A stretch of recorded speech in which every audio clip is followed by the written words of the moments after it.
Hello everyone, welcome to recipes of Chikkamagaluru. ಇವತ್ತಿನ ವಿಡಿಯೋದಲ್ಲಿ ಮೆಹಂದಿ ಗಿಡದ ಸೊಪ್ಪನ್ನ ಯೂಸ್ ಮಾಡಿ ಹೇರ್ ಮಾಸ್ಕ್ ಹೇಗೆ ಮಾಡ್ಕೊಳ್ಳೋದಂತ ನೋಡೋಣ. ಮೊದಲಿಗೆ ಮೆಹಂದಿ ಸೊಪ್ಪನ್ನ ಚೆನ್ನಾಗಿ ತೊಳೆದು ನೀರೆಲ್ಲ ಸ್ಟ್ರೈನ್ ಆಗಿ ಹೋಗೋದಕ್ಕೆ ಬಿಡಬೇಕು. ಇದನ್ನು ಆದಷ್ಟು ಕಮ್ಮಿ ನೀರು ಹಾಕಿ ಮಿಕ್ಸಿ ಜಾರಲ್ಲಿ ನೈಸಾಗಿ ರುಬ್ಕೊಬೇಕು.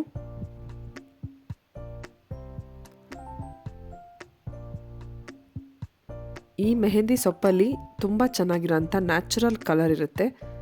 ಮಿಕ್ಸಿ ಜಾರಿಂದ ಬೌಲಿಗೆ ಟ್ರಾನ್ಸ್ಫರ್ ಮಾಡುವಾಗಲೇ ನನ್ನ ಕೈ ಹೇಗೆ ಕಲರ್ ಆಗಿದೆ ಅಂತ ನೀವು ಅಬ್ಸರ್ವ್ ಮಾಡ್ಬೋದು.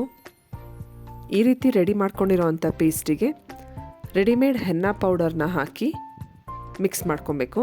ಇದರಿಂದ ಕನ್ಸಿಸ್ಟೆನ್ಸಿ ಚೆನ್ನಾಗಿ ಅಡ್ಜಸ್ಟ್ ಆಗುತ್ತೆ, ಹಾಗೆ ಮೆಹಂದಿ ನೀರು ಥರ ಇಳಿಯೋದಿಲ್ಲ. ಇದಕ್ಕೆ ಒಂದು ಎಗ್ ವೈಟ್ ಹಾಕ್ತಾ ಇದ್ದೀನಿ, ಹಾಗೆ ಸ್ವಲ್ಪ ಮೊಸರನ್ನು ಆ್ಯಡ್ ಮಾಡ್ಕೊತಾ ಇದ್ದೀನಿ. ಎಗ್ ವೈಟಿಂದ ನಮ್ಮ ಹೇರಿಗೆ ಪ್ರೋಟೀನ್ ಸಿಗುತ್ತೆ. ಮೊಸರು ಹಾಕೋದ್ರಿಂದ ಡ್ಯಾಂಡ್ರಫ್ ಅವಾಯ್ಡ್ ಆಗುತ್ತೆ. ಮತ್ತು ನಮಗೆ ಎಕ್ಸ್ಟ್ರಾ ಹೆನ್ನಾ ಪೌಡರ್ ಬೇಕು ಅನಿಸಿದರೆ ಆ್ಯಡ್ ಮಾಡಿಕೊಂಡು ಸ್ವಲ್ಪ ಗಟ್ಟಿಯಾದಂಥ ಮಿಕ್ಸ್ಚರ್ ನಮಗೆ ರೆಡಿ ಆಗಬೇಕು.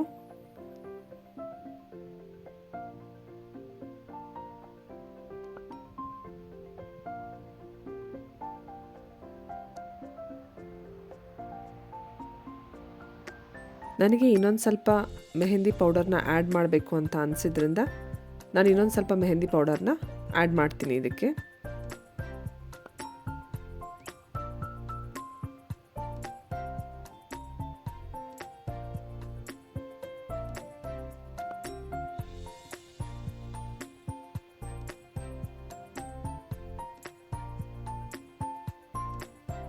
ಈ ರೀತಿ ರೆಡಿಯಾಗಿರೋವಂಥ ಹೇರ್ ಮಾಸ್ಕ್ನ ನಾವು ಓವರ್ ನೈಟ್ ನೆನೆಯೋದಕ್ಕೆ ಬಿಡಬೇಕು.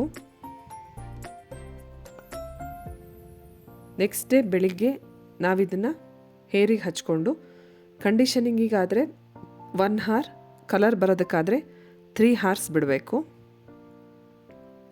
ಈ ಮೆಹಂದಿ ಪೇಸ್ಟ್ನ ಮಾಸ್ಕ್ ಥರ ತಿಂಗಳಿಗೆ ಒಂದ್ಸಲ ಅಥವಾ 15 ದಿನಕ್ಕೆ ಒಂದ್ಸಲ ಯೂಸ್ ಮಾಡೋದ್ರಿಂದ ನಾವು ನಮ್ಮ ಹೇರ್ನ ಕಂಡೀಷನ್ಡಾಗಿ ಇಟ್ಕೊಬೋದು.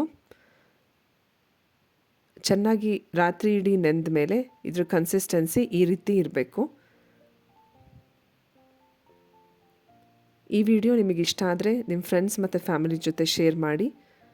ನನ್ನ ಚಾನಲ್ನ ನೀವು ಫಸ್ಟ್ ಟೈಮ್ ವಿಸಿಟ್ ಮಾಡ್ತಾ ಇದ್ದರೆ ಸಬ್ಸ್ಕ್ರೈಬ್ ಮಾಡೋದಕ್ಕೆ ಮರಿಬೇಡಿ. Thanks for your precious time. Thanks for watching.